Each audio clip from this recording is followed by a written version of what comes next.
Brigadier Ghazanfar साहब, मामलात ये हैं कि हम सियासी पेचीदगियों में इतना फंस गए हैं और शायद दूसरी तरफ उस तरह से अब तवज्जो नहीं है, जबकि एक ख़तरनाक मरहला है।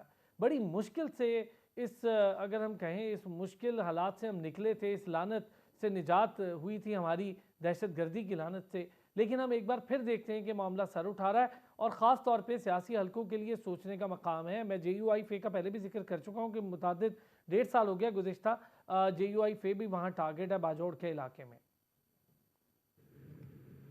बहुत बहुत शुक्रिया। बिस्मिल्लाह रहमान रहीम।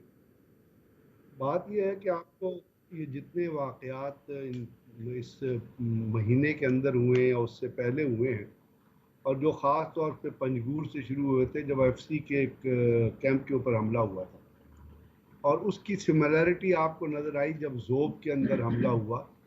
और ज़ोब में जो हमला हुआ और पंजगूर में जो हमला हुआ, उसमें जो लोग थे वो सारे के सारे उस इक्विपमेंट और उस हथियारों से लेस थे जो अमेरिकन आर्मीज अफ़गानिस्तान के अंदर इस्तेमाल किया करती थी। उसमें हेलमेट्स भी वही थे, यूनिफॉर्म भी वही थी, M4A1 राइफल थी जो उनके जॉइंट स्पेशल ऑपरेशन फोर्सेस के लोग इस्तेमाल करते हैं, NVGs भी वही थी। अब ये सामान कहाँ पे रहा था? ये सामान जब अमेरिकन फोर्सेस ने विड्रॉ किया था अफगानिस्तान से, तो वो उन बेसिस पे कुछ सामान छोड़ गए थे और कुछ सामान जो है वो हवाले कर गए थे मुख्तलिफ एजेंसीज के। तो पहली बात तो ये सोच लीजिए और पहले इस बात को जहन में रख लीजिए कि एक जो हमने वाकई जो मुज़ाकरात का एक हमने शोशा छोड़ा था, जो किसी सूरत में भी काबिल कबूल नहीं है। दहशत गर्दों से या बदमाशों से मुज़ाकरात नहीं होते। आप कच्चे के इलाके में डाकुओं से मुज़ाकरात नहीं करते। पहले जानू अंदर को आपने मारा और उसके बाद जो लोग बचेंगे उनसे आके आप बातचीत करेंगे। तो पहले दहशत गर्दों का सर कलम करते हैं, उसके बाद फिर कोई चीज़ आगे चलती है। उससे पहले अगर आप उनसे मुज़ाकरात करेंगे तो वो तो आपके सर के ऊपर नाचेंगे कि अब हुकूमत उनसे डर गई है। बदमाशों से डरा नहीं जाता, बदमाशों के खिलाफ ऑपरेशन किया जाता है, दहशत गर्दों के खिलाफ फुल फ्लेज ऑपरेशन किए जाते हैं। और ये पाकिस्तान आर्मी ने किए। ये जो जिसने भी ये मुज़ाकरात का शोशा छोड़ा था उससे बड़ा अहमक कोई नहीं था। अब जब ये तमाम चीज़ें हो रही थी तो अमेरिकन फोर्सेस अफगानिस्तान से विड्रॉ कर रही, तालिबान की हुकूमत आ गई। तालिबान इस वक्त फुल्ली सपोर्ट कर रहे हैं पाकिस्तान के अंदर जो ऑन गोइंग दहशत गर्दी है। और उसके अंदर सिर्फ तालिबान हुकूमत नहीं बल्कि वो तमाम लोग जिनको उन्होंने अपनी जेलों से छोड़ा था और उनके बेसिस अब कुन्नड़ और उस इलाके में, नूरिस्तान के इलाके में और पाकिस्तान के बॉर्डर एरिया के साथ बन चुके हैं। तो बात अब आपकी इस वक्त तो सर स्ट्रैटेजी जो है वो टू प्रोंग्ड स्ट्रैटेजी होनी चाहिए। पहले तो आप देखिए आपके सिक्योरिटी फोर्सेस पे हमला हुआ। अब JUIF जिसने बुनियादी तौर पे हमेशा तालिबान को सपोर्ट किया है और उनकी थिंकिंग जो है उनके बिलीफ के अंदर नज़दीक रही है, उनके बहुत से लोग जो हैं वो इनके मदरसों में पढ़ते रहे हैं, आज उनको भी टारगेट कर दिया। तो आप ये मुख्तलिफ टारगेट सिलेक्शन के हिसाब से ये अंदाज़ा लगाइए कि वो कौन सी क़ुव्वतें हैं जो पाकिस्तान के अंदर कांस्टेंट डिस्टेबलाइजेशन सर देखी इम्पॉर्टेंट जाती है। बात ये है ब्रिगेडियर साहब, आपकी बात ठीक है, लेकिन इम्पॉर्टेंट बात ये होती है कि जब ऐसा मौका हो, हमें याद है जब पाकिस्तान सुपर लीग पाकिस्तान आई थी तो आपको याद होगा कि लाहौर में हुआ ये वाक़या, धमाका हुआ। ब्रिगेडियर साहब, सर सियासी अदम इस्तेहकाम बहुत सारी चीज़ों की जड़ होता है और इस वक्त जो हालात हम फेस कर रहे हैं दोबारा से, ख़ास तौर पे केओस जो सोसाइटी में है, एक तो सियासत को लेकर, दूसरा इकॉनमी को लेकर और अब तीसरा ये सिक्योरिटी थ्रेट को लेकर, ये सारा एक ही चीज़ से जुड़ा है कि हमारे यहाँ सियासी इस्तेहकाम होगा तो मामला बेहतर तरीके से हल हो जाएंगे। क्या कहते हैं सर?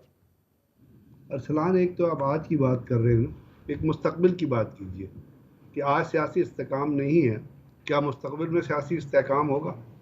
अब रज़ा रब्बानी अपना सेनेट से आपने देखा होगा कि वो सेनेट के चेयरमैन हैं। उन्होंने एक चीज़ पे, जो चेयरमैन रहे हैं, उन्होंने एक चीज़ पे वॉकआउट किया है। पीपल्स पार्टी के, मेरे जहन से उनका नाम निकल रहा है, जी, जो रज़ा चेयरमैन रब्बानी सेनेट में थे, साहब, रज़ा रब्बानी साहब। रज़ा रब्बानी साहब। रज़ा रब्बानी साहब ने क्यों वॉकआउट किया है? उन्होंने एक बड़ा तारीखी फ़िक्रा कहा जो शायद पाकिस्तान में रहने वाले लोग या जो जमहूरियत को जानते हैं वो सुने और उसकी इफ़ेक्ट्स का अंदाज़ा लगा सके। उन्होंने इसलिए वॉकआउट किया। वो कहते हैं ये जो हुकूमत है, एक तो उसने वज़ीर आज़म को वार्न किया है कि आप ख़तरे से खेल रहे हो। दूसरा, उसने एक लफ्ज़ इस्तेमाल किया है, उसने कहा ये हुकूमत जो है ये ब्लाइंड लेजिस्लेशन कर रही है, यानी अंधी अंधी कानून साजी कर रही है। जो हुकूमत अंधी कानून साजी में मुश्तमिल हो, जो एक एक दिन में 12 बिल पास कर रही हो। अभी एक और बिल कल आया है सेनेट के अंदर, कोई तो पता नहीं वायलेंट एक्सट्रीमिज्म से क्या, उस बिल की इनके अपने इत्तेहादियों ने मुखालफत की है।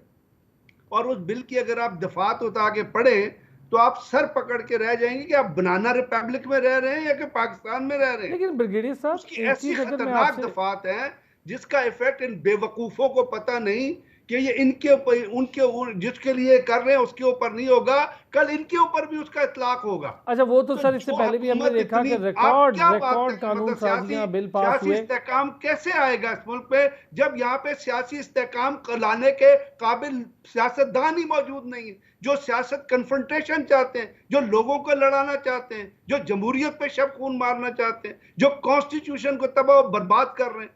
आप क्या सर बात कब कर रहे नहीं हैं हुआ, सियासी कब इस्तेहकाम? नहीं हुआ ये मुझे बताइएगा जरा ब्रिगेडियर साहब, मेरी तो शायद दानिश में ना हो, लेकिन कब नहीं हुआ नजीर लगारी साहब, ऐसा कब नहीं वायलेंट हुआ? इससे एक्सट्रीमिज्म का पहले भी बिल कब साबिका आया, आप हुकूमत मुझे की भी मैं बताएं। ये बात बिल करूं, जो रिसेंट रिकॉर्ड है ये कानून किस कौन, साजियां करते इससे रहे एक पहले एक कोई दिन लेके में। आया है जब आप माजी की बात करते हैं तो?